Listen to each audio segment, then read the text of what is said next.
오늘날 역사 속에서 명검으로 손꼽히는 검들은 엑스칼리버, 사인검, 칠성검, 자웅일대검 등이 있습니다. 이러한 명검들의 경우에는 대부분 장인이 몇 날 며칠을 걸려서 겨우 만든 그야말로 명검 중의 명검으로 손꼽히는 검들이죠. 많은 판타지의 단골 소재로서 이러한 명검이 나오는 작품의 경우에는 10중 8구 적 병사들을 죄다 죽이거나 혹은 명검들끼리 스파크를 튀기면서 대결하는 장면이 나오는 것을 볼 수 있습니다. 과장해서 말하자면 대략 이런 작품에서 명검은 오늘날의 핵폭탄과 맞먹는 위력을 지니는 셈이죠. 하지만 많은 사람들은 동양의 검하면 먼저 일본도를 떠올리곤 합니다. 실제로 일본도는 헐리우드 영화에서 많이 등장하였으며 일본은 칼의 나라로 불리고 있는데요. 일본도는 장인 정신을 내세우며 전통 방식으로 만든 일본도를 대대적으로 홍보해 일본을 대표하는 문화로 세계에 알려졌고 그 명성 또한 대단합니다.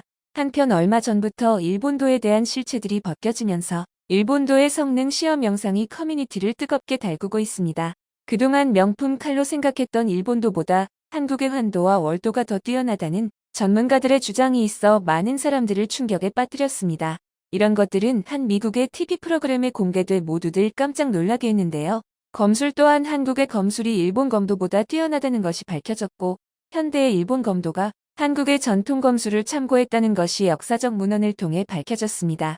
이는 중국의 오른병 법서에서도 기록되어 있으며 명나라와 청나라 황제가 한국의 검술을 매우 부러워했을 정도로 동북아시아 최고의 검술로 알려졌습니다. 그동안 일본도에 묻혀 한국의 검이 덜 알려졌지만 공식적으로 일본도보다 뛰어나다는 것이 검증됐다는데 자세하게 알아보겠습니다. 일본 만화나 게임 애니메이션을 보면 일본도를 심심치 않게 볼 수 있습니다. 그런 일본도들은 금속을 베고 바위 심지어 상대의 무기도 베어버리는데요. 일본은 일본도의 예리함을 대대적으로 홍보하며 뭐든 베어버린다는 이미지를 만들어냈습니다. 이런 것 때문인지 전당포 사나이들 프로그램에서 일본도가 매물로 나왔을 때 장인의 서명이 있냐 없냐에 따라 그 가격은 천차만별로 달라지는데요. 그러면서 일본도 장인들은 자신들이 만든 칼이 날아오는 총알도 반으로 벨 수 있다고 자랑하고 다녔고 일본도만 있으면 웬만한 권총도 이길 수 있다고 말하는 사람도 나왔습니다. 이에 대해 서구권 사람들이 실제로 일본도가 총알을 벨 수 있는지에 대해 실험을 했는데요. 영상을 보면 총알이 일본도를 지나가자 일본도 장인들이 말한 것처럼 총알이 반으로 갈려나가는 것을 볼 수 있었죠. 이것만 보면 일본도가 정말 대단해 보입니다. 하지만 두 번째 실험에서 문제가 드러납니다. 두 번째 실험에서 엄청나게 무딘 버터칼도 발사된 총알을 반으로 갈라버렸다는 사실입니다. 사실 일반 총알은 납탄을 주로 사용하는데 납은 굉장히 무른 금속에 속합니다. 한마디로 총알은 일본도뿐만 아니라 웬만한 부엌칼도 벨 수 있는데 그것을 일본도 장인들은 일본도만이 할 수 있는 일인 듯 포장한 것이죠. 그런데 미국에서 일본도의 환상이 완전히 깨지는 일이 일어났습니다. 미국 뉴올리언스 국립 2차 세계대전 박물관에는 흥미를 끄는 물건이 전시되어 있습니다. 바로 미군이 착용했던 철모와 일본도가 같이 전시되어 있는데요.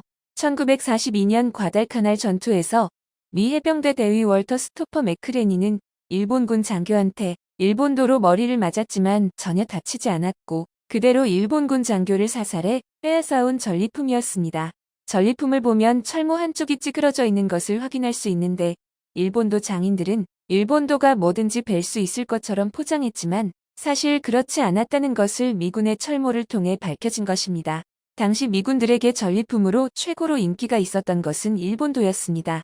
일본도는 매우 가볍지만 강하고 그 어떤 것도 순식간에 베어버리는 강력한 칼로 묘사되었지만 가볍게 휘두르기는 좋을 뿐 내구성이나 강도가 약했습니다. 2차 세계대전 당시 일본의 철강 기술이 그나마 발전해서 철모를 찌그러뜨릴 수 있었던 것이지 메이지 유신 이전 일본도는 더 처참했다고 알려졌는데요. 과거 일본 사무라이들의 사진들을 보면 칼을 2개씩 차고 다니는 사진들을 많이 볼 수 있습니다. 사무라이들을 칼을 2개씩 차고 다녔던 이유는 실전에서 너무 잘 부러져서 예비로 그렇게 많이 차고 다녔다는 말도 있습니다. 그렇지 않으면 싸울 수 없었기 때문인데요. 사무라이들이 가지고 다녔던 일본도들은 실전에서 부딪히기만 하면 부러지기 일쑤였는데 때문에 사무라이들은 예비용 칼을 항상 가지고 다녔습니다.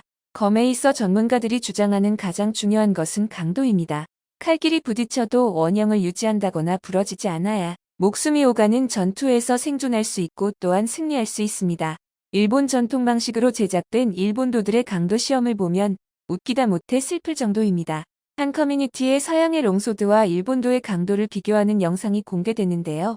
영상에서 시연자는 일본도를 들고 서양의 롱소드를 내려치는데 롱소드는 약간의 흠집이 났지만 일본도는 휘어져버려 도저히 다시 사용할 수 없는 상태가 됩니다.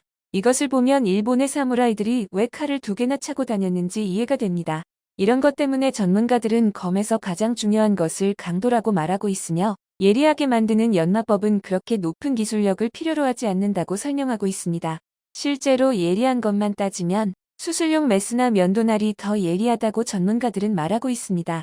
그런데도 일본은 장인 정신을 강조하며 옛날 방식으로 만드는 것을 더 선호하는데 이는 일본의 철강 기술을 퇴보시키는 일입니다. 실제로 일본도가 내구도가 약했던 이유는 일본의 낮은 철강 기술 때문이라고 많은 전문가들은 보고 있습니다. 한 역사학자는 과거 조선 장수와 외장이 1대1로 싸우면 조선의 장수가 이기는 경우가 더 많다고 설명하고 있습니다. 그 이유는 조선의 칼의 내구도가 일본도보다 훨씬 뛰어났기 때문입니다. 한국을 대표하는 칼은 바로 환도인데요. 조선 환도는 조선의 엄청난 철강 기술로 그 내구도가 엄청났다고 알려졌습니다. 실제로 조선은 높은 철강 기술로 뛰어난 무기들을 많이 만들 수 있었는데 대표적인 것이 바로 거북선과 화포였습니다. 거북선의 경우 매의 지붕을 철갑으로 둘렀다고 전해지는데 철갑의 무게와 두께를 정확하게 계산해 만들지 않았다면 선박의 무게 중심이 엉뚱한 곳에 설정될 수 있었으며 당시 발라스트 탱크 기술이 없었다는 것을 생각하면 이는 항해에 있어 치명적인 결함으로 작용할 수 있습니다. 하지만 조선 수군은 거북선으로 외의 선박을 수도 없이 침몰시켰으며 이는 한국 해군의 상징으로까지 자리 잡을 수 있었습니다.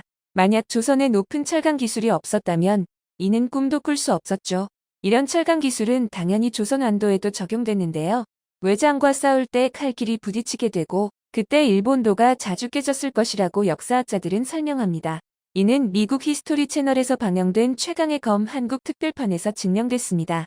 최강의 검이란 프로그램에서는 최근 전 세계에서 화제를 모은 조선판 좀비 드라마 킹덤에서 등장한 환도를 제작하는 미션이 내려졌고 참가자들은 최선을 다해 환도를 재현했습니다. 미션이 종료된 후 프로그램 진행자는 참가자가 만든 환도를 장창의 손잡이 부분에 힘껏 내려쳤는데 이내 환도는 멀쩡하고 장창의 손잡이는 부러졌습니다. 이것보다 더 무지막지한 무기가 있었는데요. 바로 월도였습니다. 히스토리 채널에서는 월도를 칼과 창을 합쳐놓은 듯한 무기로 창의 긴 손잡이에 칼을 붙인 모양이라고 설명했으며 이는 6세기부터 한국에서 사용되어 왔다고 말했죠. 월도의 무게는 엄청나게 무거워 한국에서도 소수 정예의 무사들만 사용할 수 있었으며 단일격에도 치명적인 타격을 입힐 수 있다고 설명했습니다. 최강의 검 참가자들은 그런 한국의 월도를 재현하고자 노력했으며 그들이 만든 월도의 파괴력은 실로 엄청났습니다. 재현된 월도는 인간의 상반신을 비슷하게 만든 마네킹을 형체를 알아볼 수 없게 베어냈고 내부의 뼈들도 모두 반으로 갈랐습니다. 실제로 전투에서 쓰였다는 것을 생각하면 한국의 무사들이 얼마나 뛰어났으며 엄청난 파괴력을 가진 무기를 만들 수 있는 한국의 철강 기술 또한 대단했다는 것을 느낄 수 있었습니다. 영상을 끝까지 시청해주셔서 감사합니다. 구독과 좋아요는 영상 제작에 큰 힘이 됩니다.